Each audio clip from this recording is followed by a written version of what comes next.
From the White House in the office of the President of the United States, we present an address by Dwight D. Eisenhower. This is the farewell address for President Eisenhower, whose 8 years as chief executive come to an end at noon Friday. Mr. Eisenhower has chosen this time for his final speech. Ladies and gentlemen, the President of the United States. Good evening, my fellow Americans. First, I should like to express my gratitude to the radio and television networks for the opportunities they have given me over the years to bring reports and messages to our nation. My special thanks go to them for the opportunity of addressing you this evening. 3 days from now, after half a century in the service of our country, I shall lay down the responsibilities of office as, in traditional and solemn ceremony, the authority of the presidency is vested in my successor. This evening, I come to you with a message of leave-taking and farewell, and to share a few final thoughts with you, my countrymen. Like every other citizen, I wish the new president and all who will labor with him Godspeed. I pray that the coming years will be blessed with peace and prosperity for all.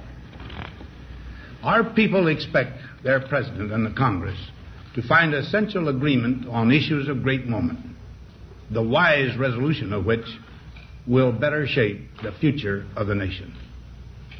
My own relations with the Congress, which began on a remote and tenuous basis when, long ago, a member of the Senate appointed me to West Point, have since ranged to the intimate during the war and immediate post-war period, and finally to the mutually interdependent during these past 8 years.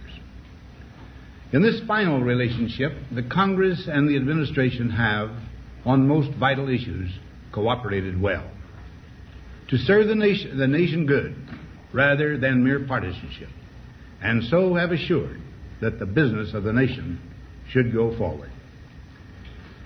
So my official relationship with the Congress ends in a feeling, on my part, of gratitude that we have been able to do so much together. We now stand 10 years past the midpoint of a century that has witnessed 4 major wars among great nations. 3 of these involved our own country. Despite these holocausts, America is today the strongest, the most influential, and most productive nation in the world. Understandably proud of this preeminence, we yet realize that America's leadership and prestige depend not merely upon our unmatched material progress, riches, and military strength, but on how we use our power in the interest of world peace and human betterment. Throughout America's adventure in free government, our basic purposes have been to keep the peace, to foster progress in human achievement, and to enhance liberty, dignity, and integrity among peoples and among nations. To strive for less would be unworthy of a free and religious people. Any failure traceable to arrogance or our lack of comprehension or readiness to sacrifice would inflict upon us grievous hurt, both at home and abroad. Progress toward these noble goals is persistently threatened by the conflict now engulfing the world. It commands our whole attention, absorbs our very beings. We face a hostile ideology, global in scope, atheistic in character, ruthless in purpose, and insidious in method. Unhappily, the danger it poses promises to be of indefinite duration. To meet it successfully, there is call for not so much the emotional and transitory sacrifices of crisis, but rather those which enable us to carry forward steadily, surely, and without complaint, the burdens of a prolonged and complex struggle with liberty, the stake. Only thus shall we remain, despite every provocation, on our charted course toward permanent peace and human betterment. Crises there will continue to be. In meeting them, whether foreign or domestic, great or small, there is a recurring temptation to feel that some spectacular and costly action could become the miraculous solution to all current difficulties. A huge increase in newer elements of our defenses, development of unrealistic programs to cure every ill in agriculture, a dramatic expansion in basic and applied research. These and many other possibilities, each possibly promising in itself, may be suggested as the only way to the road we wish to travel. But each proposal must be weighed in the light of a broader consideration, the need to maintain balance in and among national programs. Balance between the private and the public economy. Balance between the cost and hoped-for advantages. Balance between the clearly necessary and the comfortably desirable. Balance between our essential requirements as a nation and the duties imposed by the nation upon the individual. Balance between actions of the moment and the national welfare of the future. Good judgment seeks balance in progress. Lack of it eventually finds imbalance and frustration. The record of many decades stands as proof that our people and their government have, in the main, understood these truths and have responded to them well in the face of threat and stress. But threats, new in kind or degree, constantly arise. Of these I mention two only. A vital element in keeping the peace is our military establishment. Our arms must be mighty, ready for instant action, so that no potential aggressor may be tempted to risk his own destruction.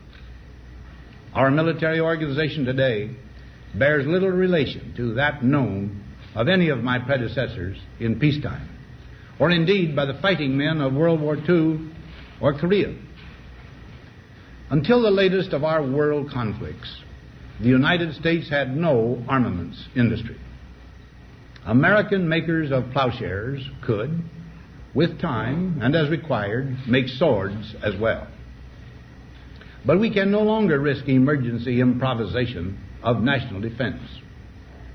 We have been compelled to create a permanent armaments industry of vast proportions. Added to this, 3.5 million men and women are directly engaged in the defense establishment. We annually spend on military security alone more than the net income of all United States corporations.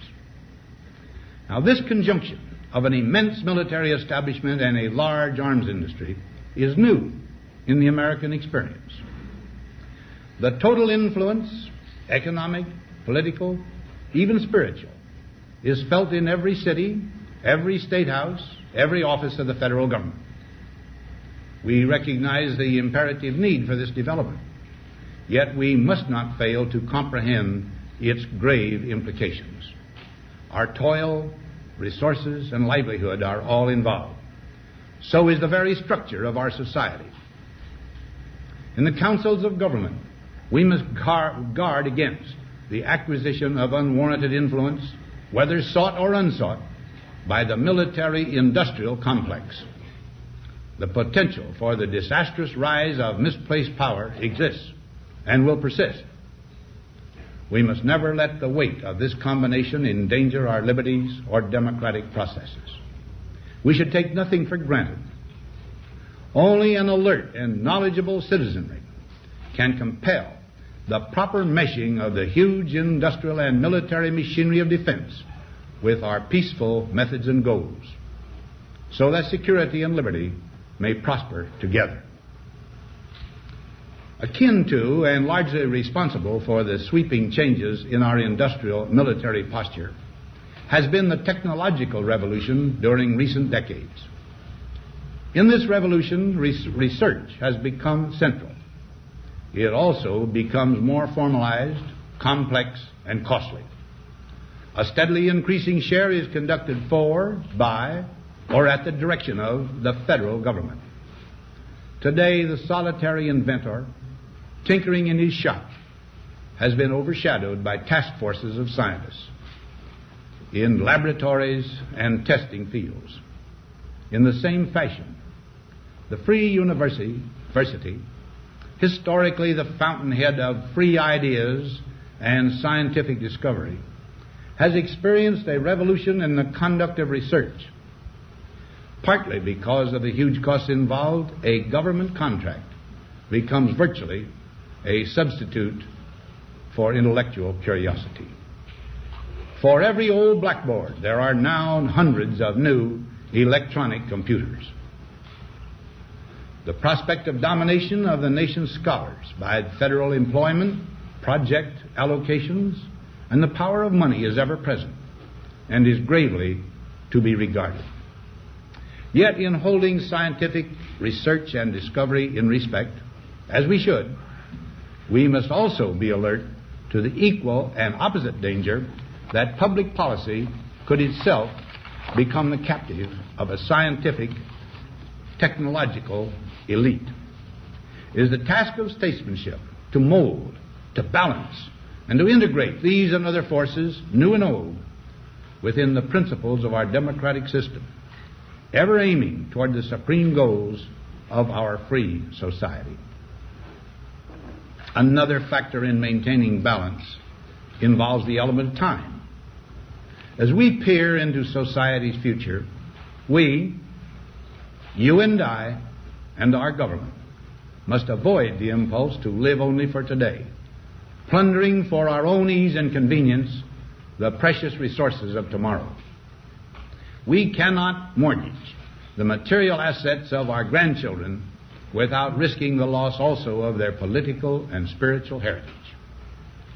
We want democracy to survive for all generations to come, not to become the insolvent phantom of tomorrow. During the long lane of the history yet to be written, America knows that this world of ours, ever growing smaller, must avoid becoming a community of dreadful fear and hate, and be instead a proud confederation of mutual trust and respect. Such a confederation must be one of equals. The weakest must come to the conference table with the same confidence as do we, protected as we are by our moral, economic, and military strength. That table, though scarred by many past frustrations, cannot be abandoned for the certainty agony of disarmament, of the battlefield. Disarmament with mutual honor and confidence is a continuing imperative. Together we must learn how to compose differences, not with arms, but with intellect and decent purpose. Because this need is so sharp and apparent, I confess that I lay down my official responsibilities in this field with a definite sense of disappointment. As one who has witnessed the horror and the lingering sadness of war, as one who knows that another war could utterly destroy this civilization which has been so slowly and painfully built over thousands of years, I wish I could say tonight that a lasting peace is in sight. Happily, I can say that war has been avoided. Steady progress toward our ultimate goal has been made, but so much remains to be done. As a private citizen, I shall never cease to do what little I can to help the world advance along that road. So in this, my last good night to you as your president, I thank you for the many opportunities you have given me for public service in war and in peace. I trust in that service, you find some things worthy. As for the rest of it, I know you will find ways to improve performance in the future. You and I, my fellow citizens, need to be strong in our faith that all nations under God will reach the goal of peace with justice. May we be ever unswerving in devotion to principle, confident but humble with power, diligent in pursuit of the nation's great goals. To all the peoples of the world, I once more give expression to America's prayerful and continuing aspiration. We pray that peoples of all faiths, all races, all nations may have their great human needs satisfied that those now denied opportunity shall come to enjoy it to the full, that all who yearn for freedom may experience its spiritual blessings. Those who have freedom will understand also its heavy responsibility, that all who are insensitive to the needs of others will learn charity, and that the scourges of poverty, disease, and ignorance will be made disappear from the earth, and that in the goodness of time all peoples will come to live together in a peace guaranteed by the binding force of mutual respect and love. Now, on Friday noon, I am to become a private citizen. I am proud to do so. I look forward to it. Thank you, and good night.